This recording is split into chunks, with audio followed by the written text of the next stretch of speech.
Alex Taylor, bonjour. Bonjour. Votre premier commentaire ce matin? Je suis éviscéré. J'étais sur ce même plateau il y a 6 heures.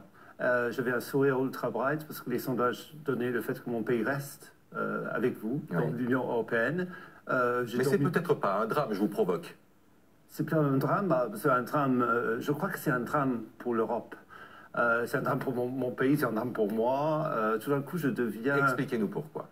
Pourquoi c'est un drame pour l'Europe? Je suis très fier de mon pays pour ce que mon pays a fait pendant la Seconde Guerre mondiale. Moi, j'ai un oncle qui est mort, que je n'ai jamais connu, parce qu'il est mort en Picardie. Parce que comme des milliers de jeunes Britanniques, il s'est sacrifié pour la cause de l'Europe, pour venir au secours de l'Europe. Là, tout d'un coup, mon pays a donné le top départ, peut-être du démantèlement de l'Union européenne. Vous avez déjà entendu Geert Wilders, le nationaliste néerlandais, a déjà réclamé un référendum sur votre propre antenne. J'ai débattu avec quelqu'un du Front National pas plus tard qu'il y a 8 heures. Et c'était très aimable, parce que moi, je pensais qu'on avait le vent en poupe. J'ai honte de mon pays, si c'est mon pays qui a donné le top du démantèlement de cette chose formidable qu'est l'Union européenne. Je vous parle avec l'émotion de la voix, parce que jusqu'à il y a quelques heures, j'étais un ressortissant de l'Union européenne. Les peuples n'ont pas toujours raison, Alex? C'est-à-dire les peuples britanniques ont voté en faveur du Brexit. Il a peut-être de bonnes raisons. Oui, je pense qu'ils se sont trompés. Je pense qu'ils se sont fait avoir par une campagne qui remuait du vent. Parce que déjà, je vais vous donner un exemple. On disait toujours aux Brexiteurs, mais ça va être la catastrophe.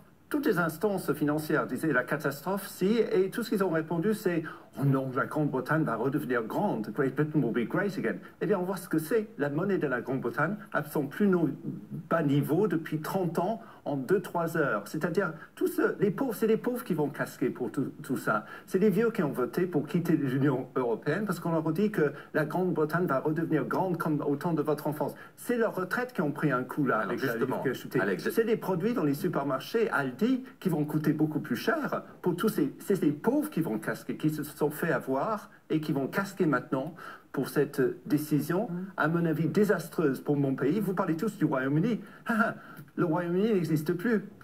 Dans quelques heures, l'Écosse va se barrer. Ils ont raison. L'Écosse, qui a voté massivement pour rester dans l'Union européenne. Vous pensez bien que le leader des indépendantistes écossais va tout de suite dire moi, s'il n'y avait pas un prétexte là pour demander un deuxième référendum. Il y a déjà le leader de Sinn Féin qui dit que c'est plus tenable d'avoir l'Irlande du Nord. L'Angleterre va se retrouver toute seule, visiblement avec une monnaie, alors on dit des pique-pans de l'euro, eh bien, je peux vous dire, j'ai quelques petites économies en euros, maintenant j'échange tout de suite en livres sterling parce que j'ai gagné je ne sais pas combien dans la nuit là, mais c'est la seule...